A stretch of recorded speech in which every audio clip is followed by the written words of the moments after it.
Hi, everybody. Welcome back to another one of our monthly mentor series. We have the amazing Dr. Cynthia Zierhut Ursu with us today, joining us from Sacramento. Cynthia, do you want to introduce yourself and tell us a little bit about what you've been doing over there? Sure. My name is Cynthia, and um, my background, I'm a child clinical and developmental psychologist, and I like to highlight that especially for a talk like this. Mhm. Yeah. And um, I was trained in the early autism diagnostic profile. So I had really great training early on in how to look for signs and symptoms. Um, Really, that was the start of my career. And then I had the opportunity to, it was still fairly early career. I had the opportunity to move to Sacramento and work at the UC Institute. It was fairly new first, but was a couple years old when I moved, and was really blessed to work with Dr. Sally Rogers, who convinced me somehow, really strong armed me, and we can talk about this later, and why, but strong armed me to retrain in the area of early intervention. And so, what I do is that's part of the question, right? What do I do here in Uh-huh. Sacramento? Okay. Uh-huh. Yeah, so I implement the group early start Denver model, which is an NDBI. But I also obviously have a background in the early start Denver model and a number of different implementations, including the parent training modality and such. But my heart really is in group. So yeah, and we I was, can dig I into was that. trying to think back to when I connected with you, and it was for some of the stuff we were doing at Summit in Yeah, Vegas. And I'm thinking pre-pandemic, I feel like it must have been it was pretty, yeah.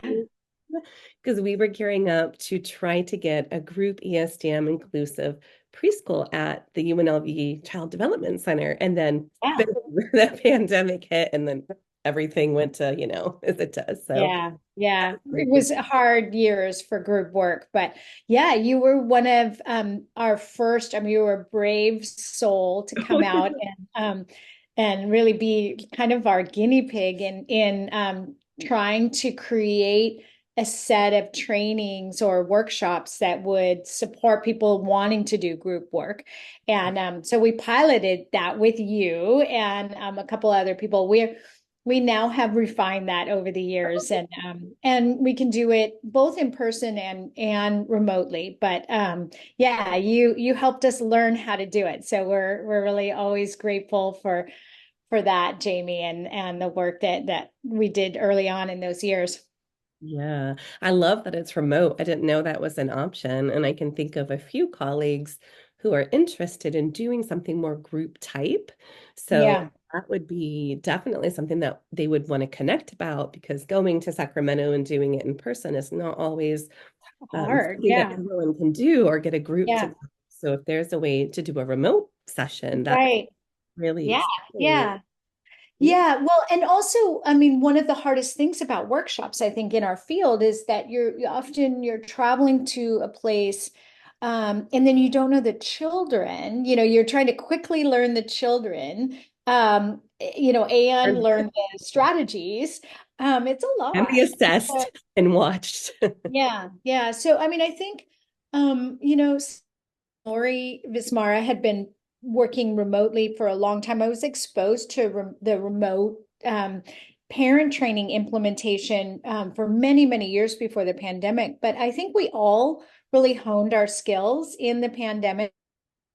And what we learned about our training process is that if you can if you can work with children you already know in your clinics, really trying to move from maybe one to maybe working 1 to 2 or a small group, that process really can be supported well through remote platform. And So yeah, it's fun. It's really fun. Yeah. Uh, And I was thinking this might be new to people who are coming into the membership who might just be learning about ESDM, who might not Mhm. even know Sure. yet that there is a group ESDM and there's a Yeah. book, you have a training series that you have, and the GARs. So maybe we could talk about GARs and Sure. differences about what it looks like in a group setting, and then talk about early days, what you guys have going on in your early education inclusive settings, because that's Yeah. really Yeah. talk Sure. about. Absolutely. Well, right. So the early start Denver model as an NDBI is really the one that I primarily work with, although I have definitely I'm so excited to see the field grow. There's so much more available than when I started. And so it's so exciting. And I think this is amazing. Um, the support and the community and the opportunities to just, you know, figure out, where you're stuck and have a resource like this. I mean, many of us, and I know this is like your passion and why you're doing it, is many of us didn't have this kind of opportunity to learn. Yeah, so the early start Denver model as an NDBI, really, one of the inherent uh, places that it started really was in the Denver model. Mm, And Sally Rogers in the 80s was implementing group-based work. I mean, she was in Denver preschools training teachers, and working on strategies that would work inside classrooms. And so a lot of that work carried into the ESDM. So when it opportunity to make or to really research, I should say, this adaptation, which really started. It really started in Australia, actually, when Cheryl Disseminating had recently, this is some years ago, but had recently received some federal funding to to do to implement some group work inside classrooms. It wasn't only her. So this federal grant had like 6 sites across Australia, but 2 of the sites, Cheryl's at La Trobe University and another one in New South Wales, KU, they both wanted the ESDM. So they trained really early on the model and then started creating this group-based site. And I had the opportunity. I had been really feeling like I wanted to see this in action in the classroom for a really long time. I had been managing the behavioral side of our clinical trials. So we were doing randomized clinical trials on the ESDM. We were seeing how effective it was. We were always looking for opportunities for children to socialize with other children because that was an in-home implementation. And so my early roots started to become like aware, like I became aware of them. And what I mean by that is I had always had a fascination with early care environments from the time that I was blessed to be a mother for the first time at UCLA. And my child went to a beautiful early learning environment in the department. I was really lucky. And I had this amazing mentor director of this program who also taught courses on applied developmental psychology, which I fell in love with and got it, really invested in. And so this finally kind of like, there's times in your career when things just sort of, the you stars. know, yes, it just things kind of came together. And so I remember studying autism, holding my own child in an early care environment. How could we really bring children with autism into these environments? They should be here. I just felt that so.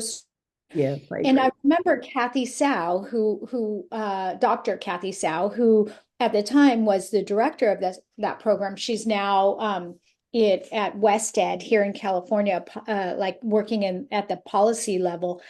But Kathy said to me, we need a curriculum. Mm.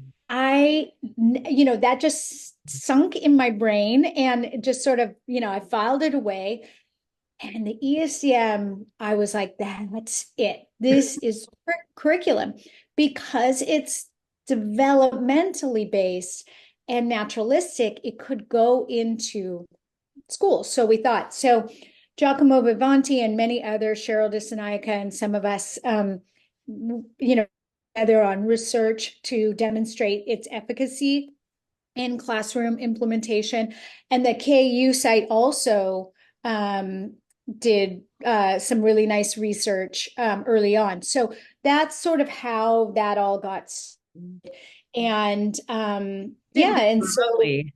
You packed up sorry. and moved to Australia. This wasn't remote. You went and lived down under.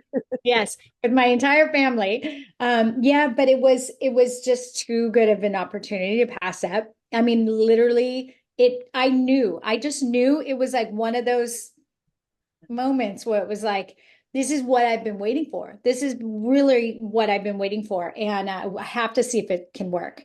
And it can, and it Yeah. can, and we were, inside a community-based childcare center. So we were training teachers with very little autism background. And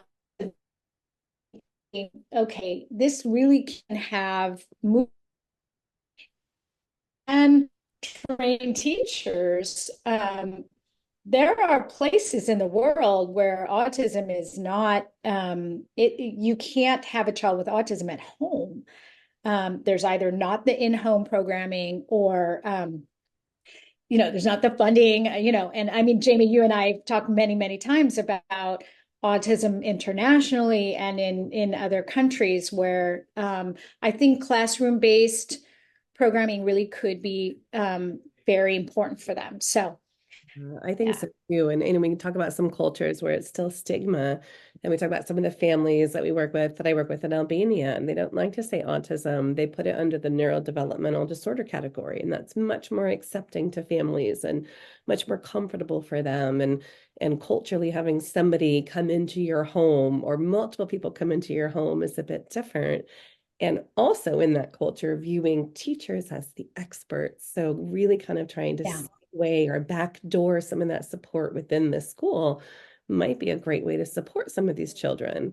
And also Yeah. piggybacking on that, we're not talking early diagnostics over there. We're talking kids might be getting a diagnosis 4, 5, and 6. So they're already school aged by the time Right. they get there. And then there is no funding. So Yeah. um, so I think all of that kind of supports getting Absolutely. ESDM or GESDM into that kind of community setting is some good things to think about for professionals who might be coming from to the membership from different countries and how we can support Yeah. that. And then maybe try to pull out for the in-home and parent support. But it's like, where's the Mhm. starting point to Sure. align align with the culture and the everything that's going on in that environment to support implementation? Yeah. Yeah.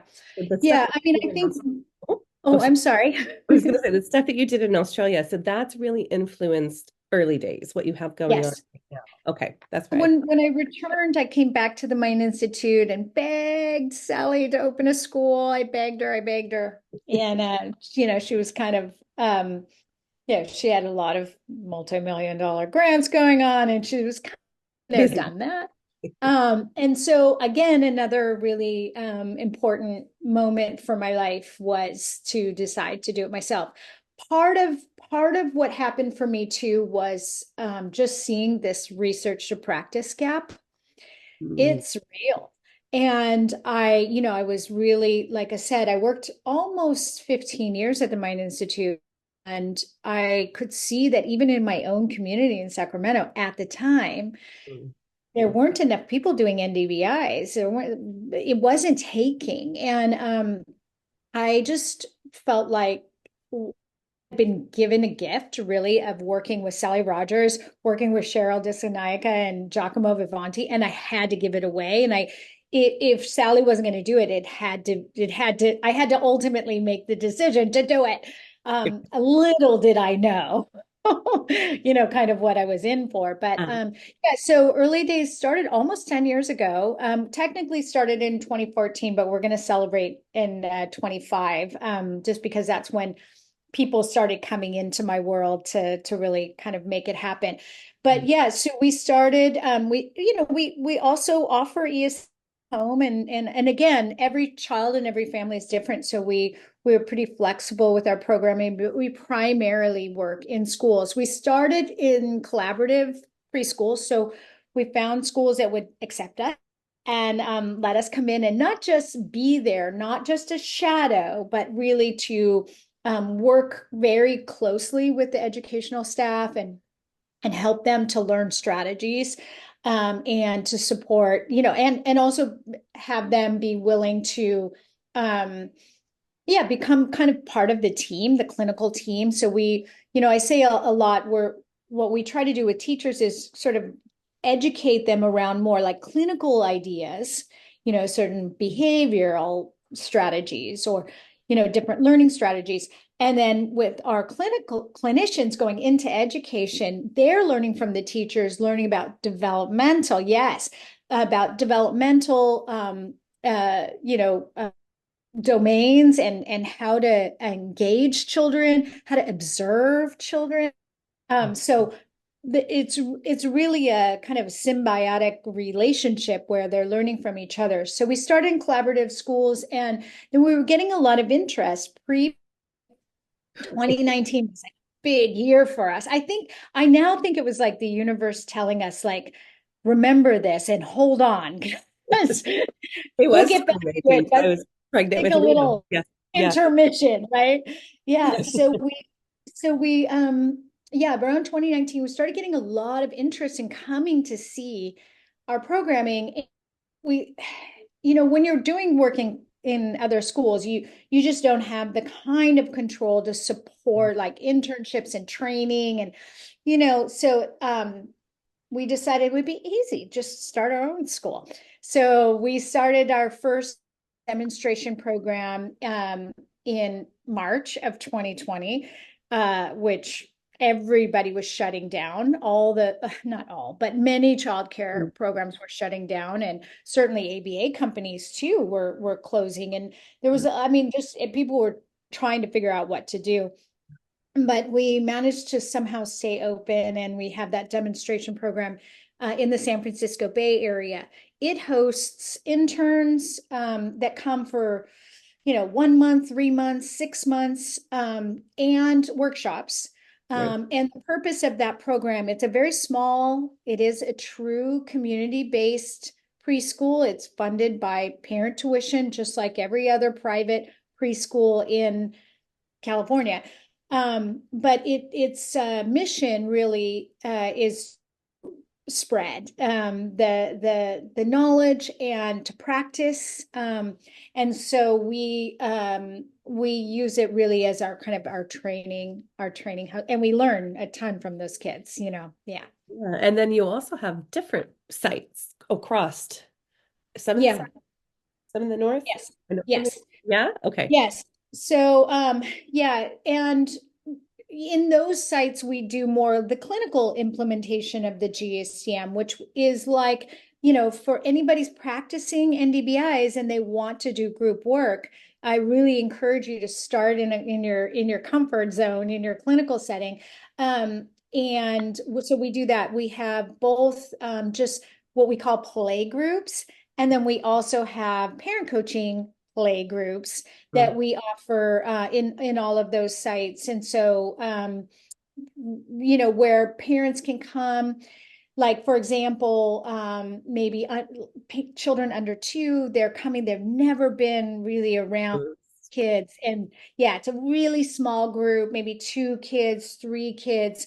But what's beautiful about that program is that parents also are they have each other. Mhm. And yeah, so the in-home work can be very isolating for some families, and it's really nice to have parents and children together. And the strategies that we use in group implementation can be shown and then taught to parents so that we facilitate those early social interactions, which might start with children just playing near each other, then, with the same toy, the developmental stages of play.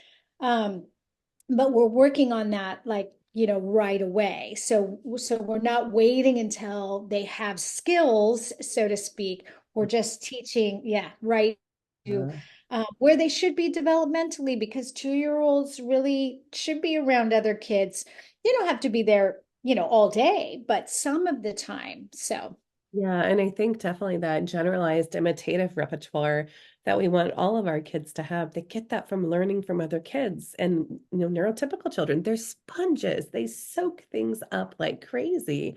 And we were right. so fortunate to put Liam into an inclusive preschool and into a daycare setting where he comes home and we know he's listening to his peers based on the things that come out of his mouth. Because we don't talk like that in our house. We don't say those things. You didn't say He that, comes right? home and spits it out. So he's Yeah, really paying attention to absolutely. people and Yeah, learning from that. And I think that's such a great litmus to kind of have are those yeah. peers, looking at, kids are wiggly, expecting some of Mhm, our mhm. children that we support to kind of sit in a way that you might find maybe more of a traditional ABA program at the table, Mhm. the binder, the card. That's not how Yeah, children learn at 2 and 3 and even 4. right. So I think being able to go into those inclusive environments and look at how children are learning, the whole kind of developmental part Yeah, of NDBIs that really might be new to people who are coming into this kind of field, sure. NDBIs, that's where I think you get to see those outcomes and measures and how children learn and take a recap or a booster on child development. I don't think you get that so much in a clinic program without any neurotypical peers, or if you're not in a community setting, I think you're missing out on the nuances of what is going on for child learning. And Yeah, everyone has that luxury or knows how to approach it.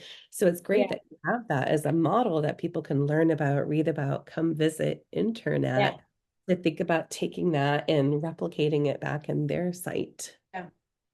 Yeah, Yeah. and inclusion has become, I mean, it's always been important to me, but it has really become, I think, how I like identify. And I've learned that where it started in GSDM in classroom, inclusion side of it has really become just such a joy, and I think it's where we're all headed.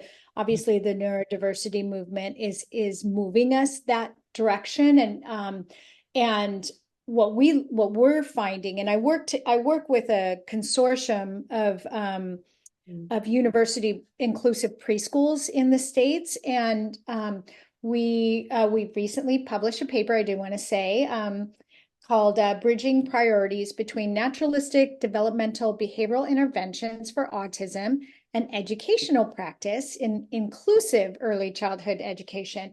And it's in topics in early childhood special education. I'm just like referencing December 23. So Autumn. this yeah, so check it out. So I'm gonna this link it. is a group paper where we came together and we're continuing to work together to support places that are interested in learning about it. Really support the field, move the field to understanding the alignment that NDBIs have with early education and inclusion and neurodiverse affirming practices. So it really is an exciting time. I think we're hopeful that we can publish a few more practical papers. One's really sort of theoretical, kind of putting it out there that, look, we think this really makes sense. Mhm. But yeah, a more practical paper. And again, this is for people who are interested in classroom based. But I think, I think about my trajectory as a clinician. I really kind of went through all the stages to learn how to do it. So for those of you who are learning and thinking like, there's no way, I'm just I'm just checking this out, right? I mean, that's how it happened for me as well. I mean, I just worked really hard to learn how to be with children one-on-one. And that's how I started. And then I learned how to be with parents and their children and kind of fade back and not be the expert in the room, but really the support. And then, from there, I started, learning how to work with more than one child at a time. But once parent coach really helped me Mm. to training in general, because once I learned that I needed to really, and Sally taught us this, and Lori too, really support the learning, that I am important to the learning process, but that child has a built-in capability to learn and learn from their parents, and really supporting that is different than, sort of getting in the middle of it, right? And so once I started to And leaving. learn how to, yeah, once I started to like learn how to watch and Mm. how to give little moments of support, that helped me work with two children, because that's what you do there. You're less, the key differences is you're less the teacher, as you are looking for those learning opportunities where that you can support the interaction, and you're not so much center stage. I mean, there are times as a teacher you might be, but it's rare. Yeah, and we were chatting in one of our many discussions. We were chatting about, you had mentioned something along those lines, and it really stuck with me when you went into remote coaching with pandemic. Thinking about parent coaching and what we do from a distance, you're not in the room to slide the toy to the parent. Like, you really have to think about other ways to coach and use different skills than really inserting yourself. And I never really thought about that until, boom, the pandemic hit, and I can't reach through the screen, help the parent and position a toy, and you know, so I think it's a really great thing that you have going. And I was trying to think back. I'm going to try to find a video. So we talked about GESDM and inclusive settings, but I know it can be done in center-based Yes. facilities as well. And that's one of the things that we were really trying to bring into Summit in Vegas, were our developmental play groups, our DPGs. Mhm.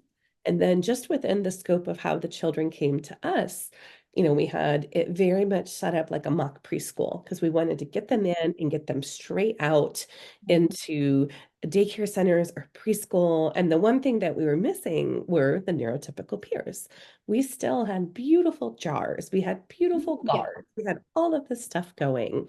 And we had the roles. And I remember in some of our early coaching, the float, just the staff are like, Yes. what are you talking about? It was beautiful once it lined up. And looking at one of our mock circle times before we started putting GESDM practices with the roles in place, and then a video after some coaching sessions, it looked night and day, children orienting to the teacher, the one staff that was there, and then the staff behind kind of facilitating Mhm. and learning from one another, just because when you have all of the adults talking at the same time, no one knows who to talk and listen to. So I don't know if you have any thoughts on how people might be able to facilitate GESDM in their center if they have an ABA Sure. center and they're coming to us to learn about NDBIs. Yeah, absolutely. So yeah, so that it takes some time. And I think that we have learned that really start 1 to 2.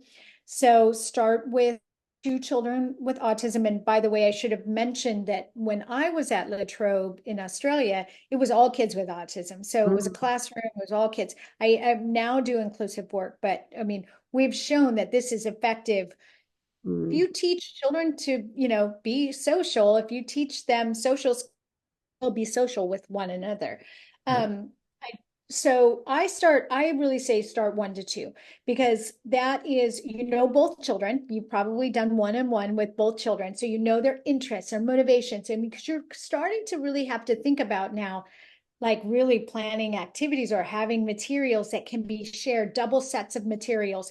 or It's a little manageable. bit, yeah, you're creating kind of the environment that's going to support what I loved you said, about creating like a classroom environment, so you can kind of, because one of the things that we've learned about children with autism is there's a lot that needs to happen before they walk into a preschool. Yeah. And part of Right. that is social skills, yes, but it's also sensory experience, like hearing multiple toys fall on the floor and loud sounds and And lots of visual something. stimuli. I mean, there's a lot that goes on.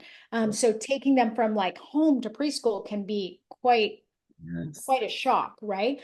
So I say start 1 to 2. And in that, you're going to get that practice of, um, fading yourself and learning how to support one child to take the toy that's being handed and support the other child to use their words to make a comment or whatever. And you're also very much involved still. Mm. Then I say move to small group, which I would say like, add another child, one more child, three, I get the question a lot. We mix, should we have similar levels? You're learning similar levels is obviously easier. When you're talking about adaptations for a child who's maybe pre-verbal and the other children are talking, now it can be done. It absolutely can be done, and I think it should be done. But that's a more sophisticated sort of takes more time to kind of think about how to do that. Start with similar and kids who like the same things.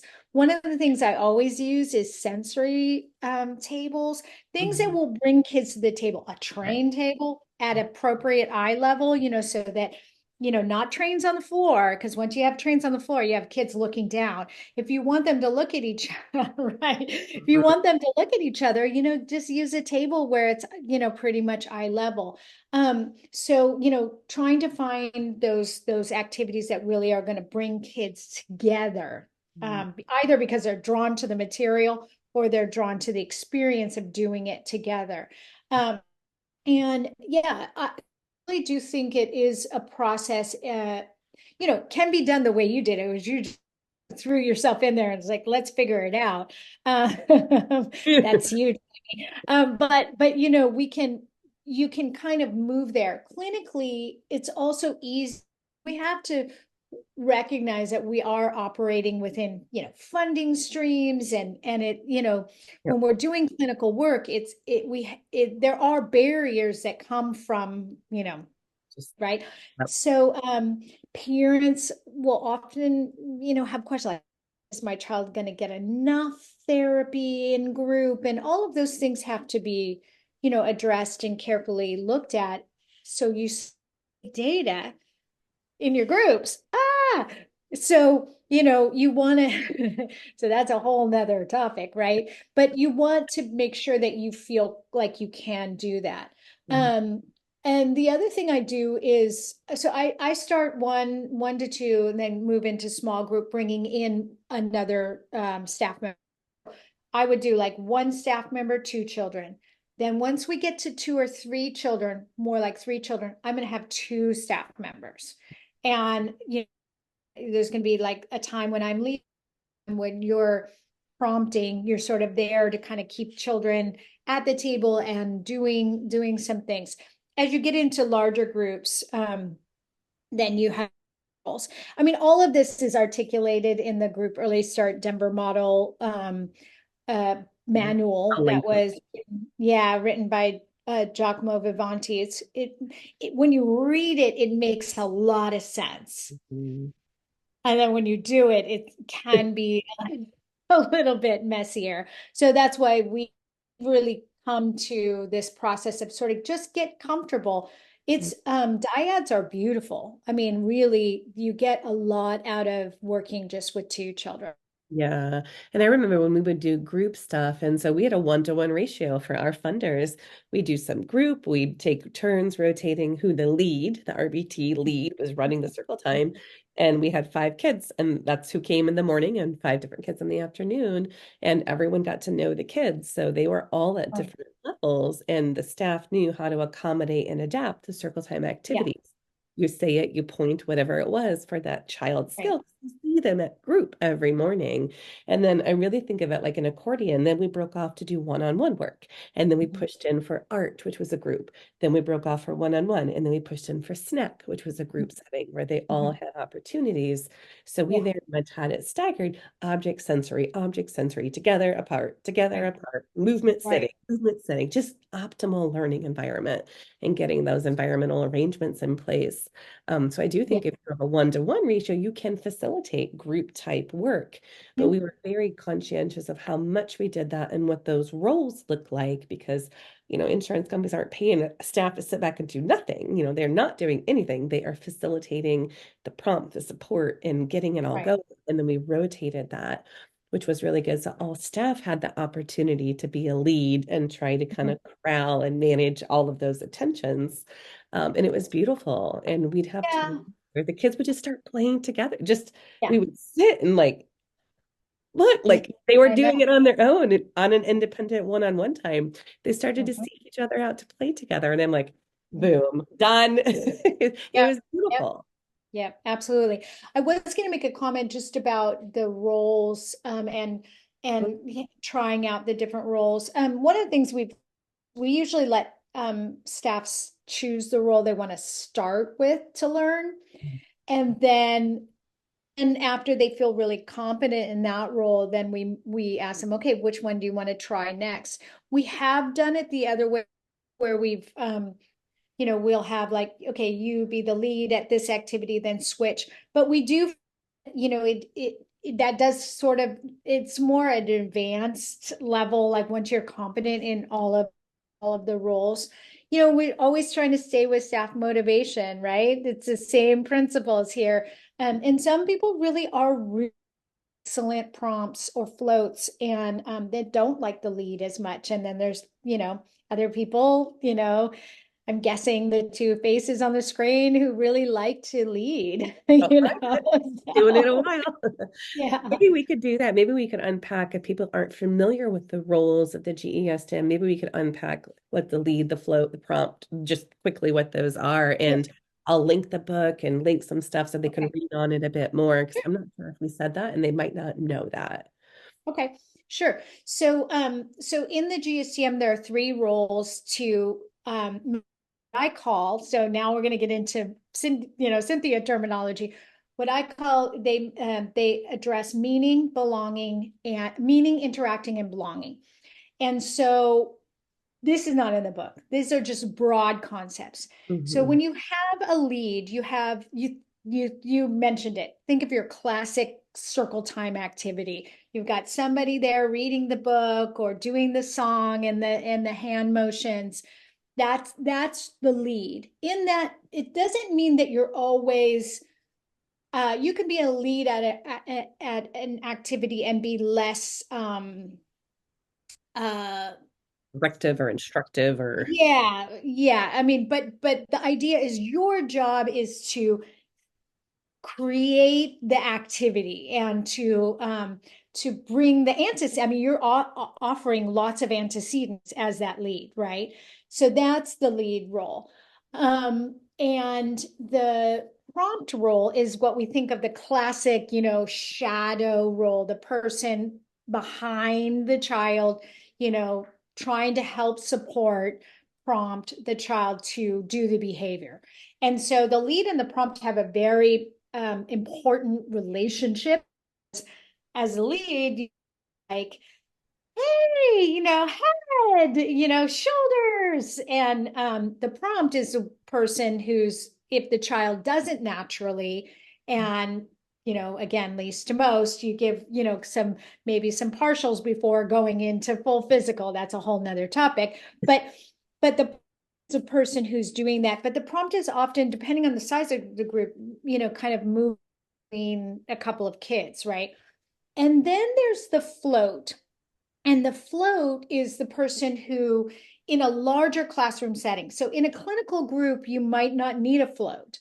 have that. Larger setting where you have multiple children, then and multiple activities, the float is making sure that all the children are engaged, meaningfully engaged. Yeah. Yeah, So transitioning if a activity. child leaves, the problem is when you're if a child leaves and the lead leaves, well, the activity falls apart. If a child leaves the activity, prompt leaves, well, then the other children don't have that support. So who is going to get that child? And it's not so much that they have to, again, motivation, have to be in that activity, but they should be fully engaged. So sometimes children leave and they, go and they spend too much time in what meaningful activity.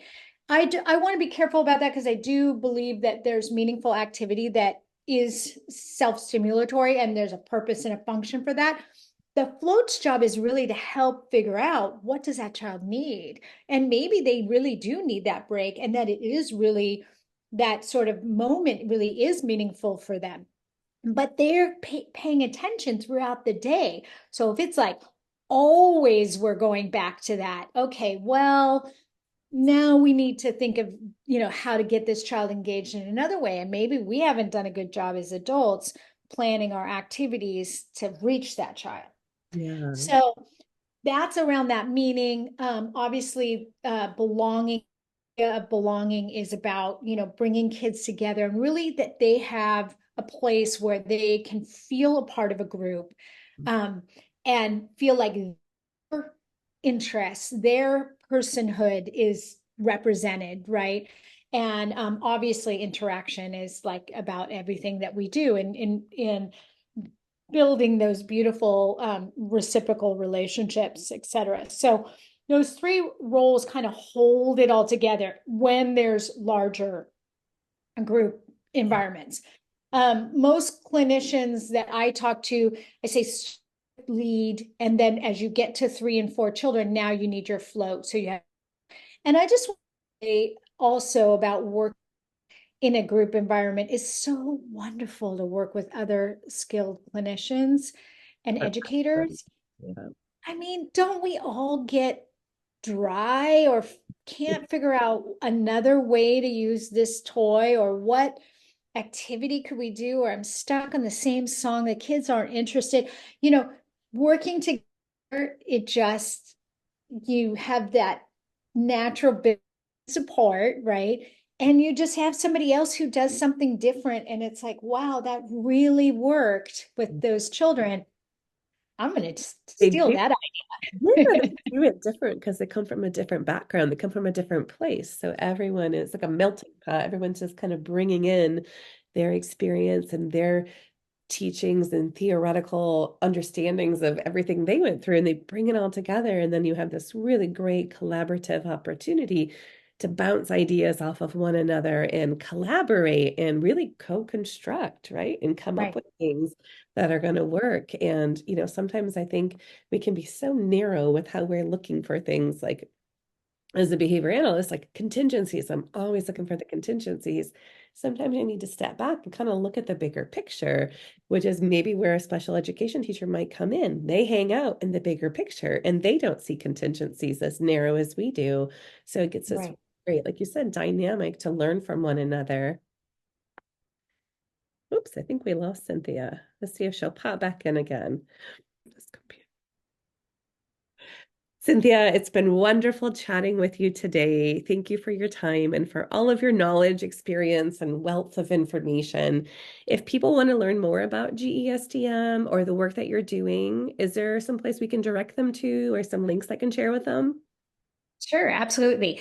So I highly recommend, of course, getting the ESDM manuals and the GESDM manual. So all of those publications, most of them are available relatively cheaply on Amazon, et cetera, right? So if you're a reader, that's the place to go. For ESDM training, I always like to make sure everybody knows there's ESDM website called esdm.co, not com, co, esdm.co.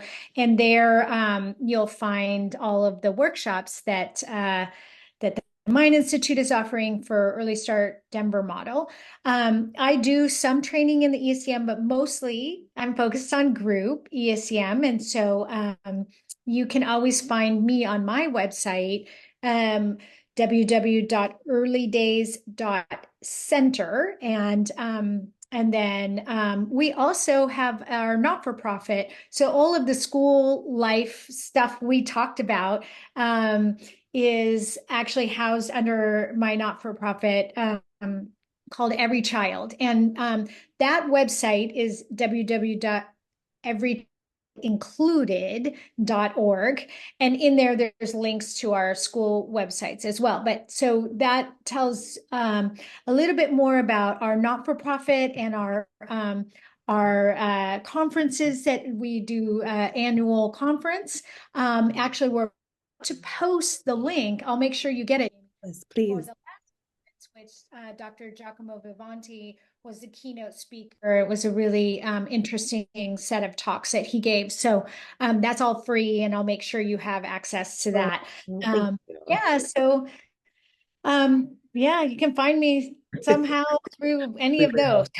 Yeah, yeah. Thanks for hanging out. We appreciate your time, Cynthia. Yeah, thanks so much. Keep doing what you're doing, Jamie. You're gonna, make us all better, which we, even those of us who have been in the field for a very long time, we need each other. We need to keep growing and learning, and I love that that's your heart. Yeah, that's the community. That's what we're aiming for. So Yeah. All exciting. right. Cool.